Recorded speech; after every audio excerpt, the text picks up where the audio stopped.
visit this URL available in your description and just scroll down to go to the UI section. Yes, it is here, and copy this basic structure to your clipboard. Let me paste this code here. This is our basic jQuery UI framework. You can quickly see that here we have our CSS. You can read all the details of our jQuery basic template, or you can watch the video. This is where the first our CSS of jQuery UI is connected. Now next is our jQuery jQuery basic library is connected through this, and we are using Google CDN. And here we are over and above our my jQuery basic library, we are using jQuery UI user interface. Now after connecting this, the structure of my jQuery script is here.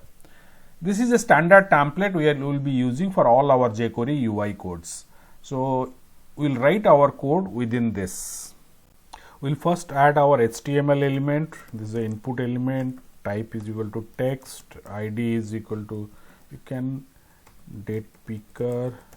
You can give your own ID, and let us placeholder is equal to calendar. This is only to guide the user that click here to get a calendar. So you can write any other text. Now let us come to our jQuery code. Fine, we will write our jQuery code here inside the document ready. Now first we will access the element. Now here it is. We are writing the ID here, getPicker dot, now the function. Now the function is here. Now let us close this first, so you should not miss. Okay, this ID whatever is, we have already declared it here. So this ID we have declared it as a, it's a date picker function. So this function will add more features to it. Now let us first check it that our calendar should display, our ID should display. Let us save it. Now let us refresh it. Okay, this has come. Yeah, the calendar has displayed now. Now let us select a date 11/5/20. Now you can move around to other months also. Let us say this February 5. Fine. You can go back also. Now to this calendar we will add more features to this. You can see this is our very simple code. There is more of HTML tags than any JavaScript jQuery code here. This is the only code what you have added so far, because this function is already declared inside jQuery UI. We will add different date formats to our calendar. Let us, for that we will just add date format colon, then let us write the format. First we will write in DD YY. Okay, now let us save this, refresh our output. Let us see. You can see that yes, this is the format. This is the first one is the month part is this, sorry, the first one is the date, then month, then year. Now this format, if you want in a different format, we can change this. Now let us say that the date should display only in the 1-digit format. So let us save this, again come here, refresh. Now let us see. Okay, I will select a single one. You can see it is 2, it is no more 02. If I will change it to again to DD, then I am saving, refreshing, checking it again. Now I am picking up 02. Now month can be say single month. I can go for a 1-digit month and a 1-digit year also. Sorry, 2-digit year. So instead of 4-digit year. Now let me refresh this. I am coming. Let me go to backwards so I can pick. Okay, April 2nd. Suppose I picked up. Now you see it is because DD I have used 2 Ds. So 02, single digit in month, and year is also in 2 digits. Now let us change this again. We will use, let us say we will use D's, and here we will use M, and here again we will use Y. Now what happens? You can see, let us refresh this, go here, pick up 3rd. Now you see Tuesday, November 2020. This capital D means it is in a weekdays are in 3-letter format it is given. I can change these two also. I can use capital 2 D's, 2 M's and 2 Y's. Now this will again change. Let us see what difference it makes. I will select second. See, it is Monday, full weekday name, full month and year. Now if I am using 1 month only, 1 M only in my month case, I will be using a short month name now. Let us say 4. You can see it is 3-digit short month name now. You suppose you are taking a data, taking a calendar date and putting it into MySQL database, then that time you need in a format YY, then you need then DD. This is the acceptable format to push the data into MySQL database. So this is the way we'll get the data now. Let's see how it comes. Fine. 2020 11/4. This is year, month and date. This is the format we will store it in our database. Instead of this let us say we'll use this way. You can use this also. Let us see how it works. Let us picking up second. Fine. This is also you. Sometime we instead of semicolons we will use forward slash. Here also let us say forward slash. Save it. But this is not MySQL accepted format. Based on your requirement, you can keep on changing this. Let us go back again. Let us say DD dash YY. This is a 4-digit year. 2 Y's means 4-digit years. So this is the, we can change the date formats this way. Let me say 4. Fine. I am back here again. You can see all the first day of the week here is Sunday. What happened? How can we change this? For this, we will try now that. Let us change that to first day semicolon. Let's say by default it is 0. 0 is Sunday. So there will not be any change here now. Let us see. First day we have added. First day of the it is Sunday. Now let us make it to Monday. We changed it to 1. Save it. Refresh. Now let us see the calendar. You can see now the first days are Monday now. Okay, let us change it to, we can 0 to 6. First day let us say it's Saturday. So we have put it as 6. Let us refresh this. Now you can see Saturdays are now first day of the week now. Similarly, you can put any other day also. Let us change this to 3. Note that 0 is Sunday. So as you expected, Wednesday is our first day of the week. This is how we can change our calendar.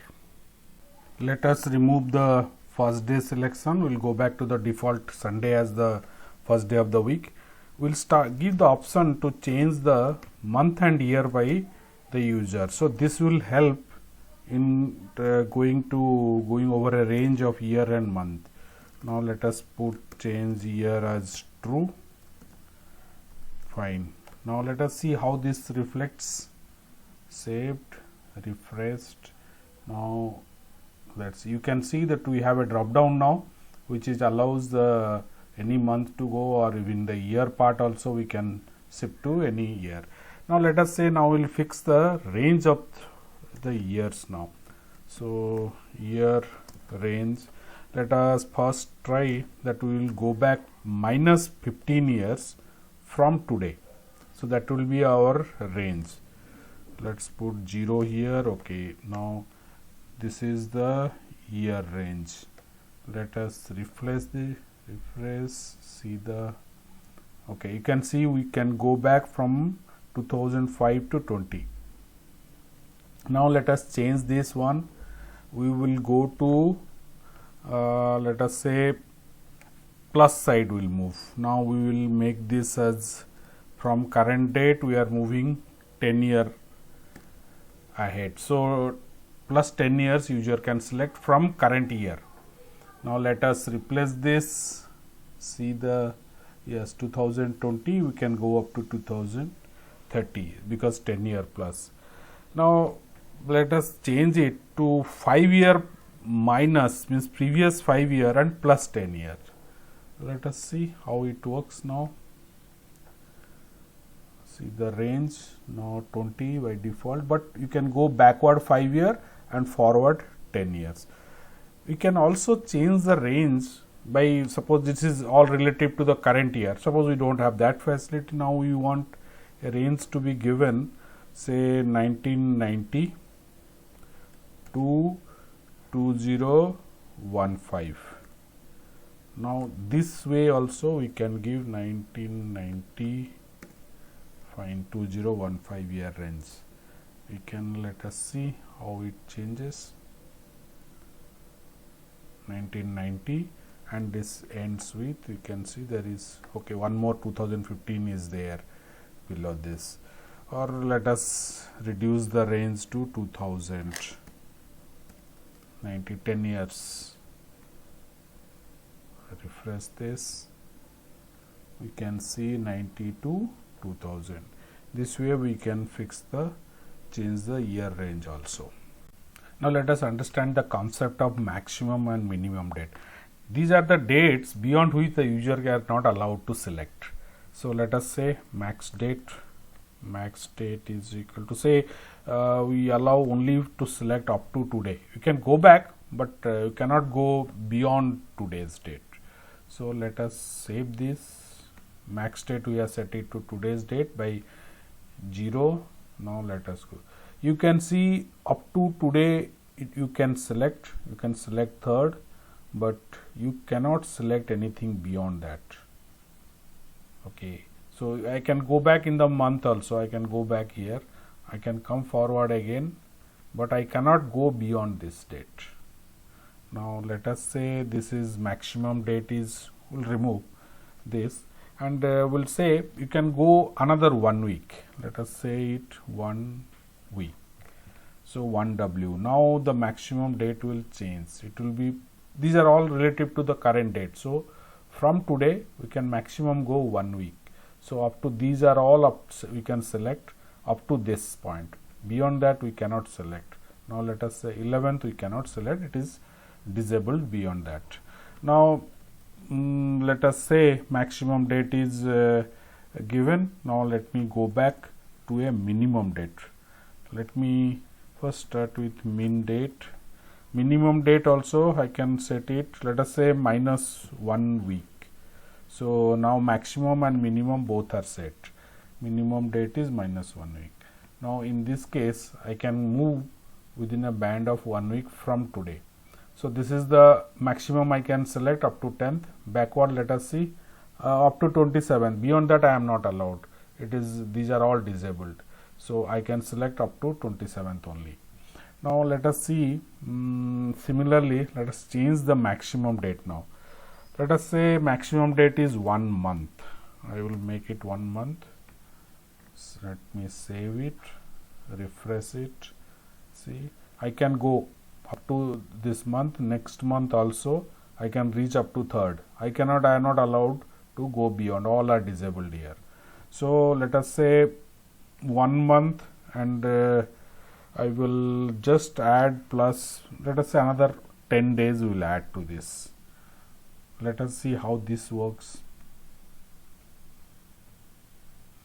I can select next month and I can go up to 13th. I cannot go because 10 days I have added this.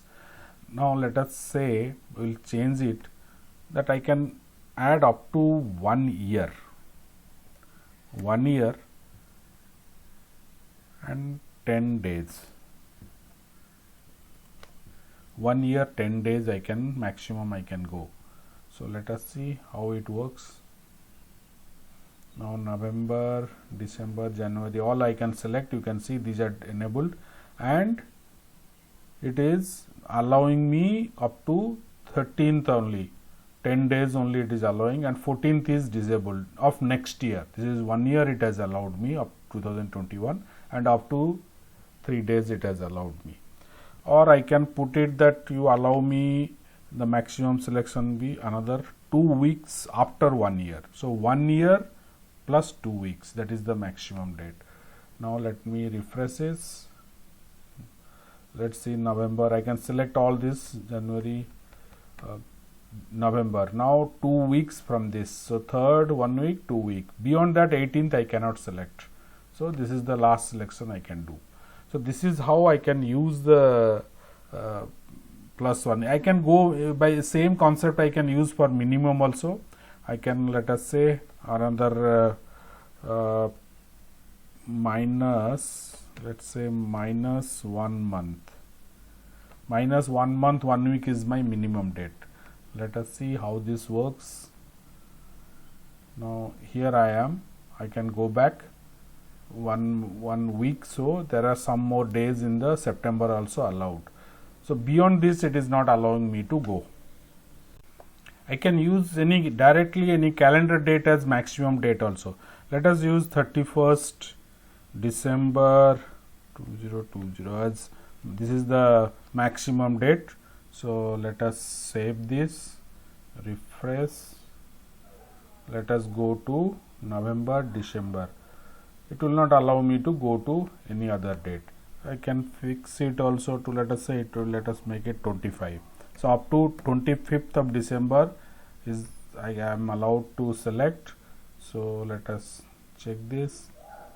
November, then December. December here up to 25th I can select. 26th onwards it is disabled. We will now try to change the default selection of date. By default current month and current date is selected always. Now let us change this. We will go back again. For this we will put our date is here. Value, we will use write value is equal to 20. Say, let us say we want in the same format 01 0 0 1 0 1 -20. So the 1st January we want to this to be selected. Let us see how this changes. Okay, it is by default it is selected to January 20. It is now no more the current date or current month or year, it is selected. We can add default date from the jQuery code also. Let us remove this default value of the text box. Fine, let us come to our date picker function. We will use a comma here. Now let us default date. Let us put it as 15-08-2020. Fine. Now this is the default date we have set. Let us see what it picks up. Okay, now you can see the default date is now it is in August. So 15 is selected. We can go. Now if we suppose we want programmatically or from the jQuery code directly, if you want to change, we can still remove this. Come back here. Let us write directly a code here. Now the selectors, our selector is date picker. Date picker is our element ID we have used here. Now function you are using, we will use set date. Now let us keep a value. Now first of, let us put it 01 -01 -2020. We are given 1st of Jan. So this should work. Now this we can use it inside different programs to set the date of any calendar we are using. We will see in the part 2, we will see the utility of it, where we will be interlocking. Now you can see it is connected to 1st January now, because we have set it here and we kept it outside any function. So this page when it loads, by default it goes there. if you keep it inside this particular, suppose inside this or a change event anything, so then on change only it will go. So now we don't want, we want by default it's to be selected. Now this way we will use this in our part 2, where two interlocked calendars will use, where you will be seeing how the start date is and end start date sets the minimum date for the end date. So we will fix a start date, end date, all the interlocks, we will see how that works. That we will do it in our part 2. Now let us try to collect the user selection value from the calendar. Now this we will be using in our subsequent script also. So this part let us change this calendar ID bit. We will be using it is as a date picker 1. Why 1? Because subsequently we will use this as another calendar to interlock this. That we will do it in part 2 of this coding. Now let us start with the change event. So now this is our date picker 1. We will use this date picker 1. Note that we have changed the ID value. Change, this is the change function. Now let me first close this. This part of the code will be executed when any calendar value is changed, just any selection is changed. Now let us declare a variable start date. Again, this is for our part 2, whatever we will use start date, end date, all this. That's why I am named the variable as start date. So again, our date picker 1, fine. Now here dot val. Now this our variable start date will collect the selected value from the calendar, whatever the user selection is. Now to display this, we will create one div tag here. Now let us say div id is equal to, now let us see date selected.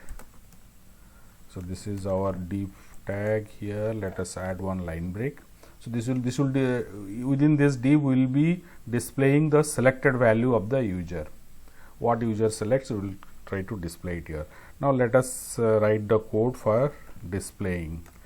Now here, now we are just created the div tag. The ID is date selected. It is there in, sorry, okay, this text part of it is will be start date is our variable where we stored our, here you can see the start date is here. This is the variable where we are storing the user selected, and this code gets executed whenever we change the calendar, anywhere selection is changed by the user. This is, we have given the name as date picker 1 because in our part 2 of this video we will be seeing how the two interlocked calendars are used, where a start date, end date, where a end date is selected, how the start date is selected. All these are we will see in our part 2. Let us see up to this point. We will collect the user selection and display it. Hope this is fine. Let's see how it works. Just date picker 1. Okay, here I am not changed this basic function date picker because ID we have changed, so I must change this. Now let us see how it works. Yeah, it is worked. Now let us select one date. Yes, you can see whatever I am selecting, it is getting displayed here after my selection. Once I change this will be again displayed here. Like that, I can keep multiple calendars and interlock them. So one selection will affect the calendar of the other one. So that we will see in our part 2 of this video.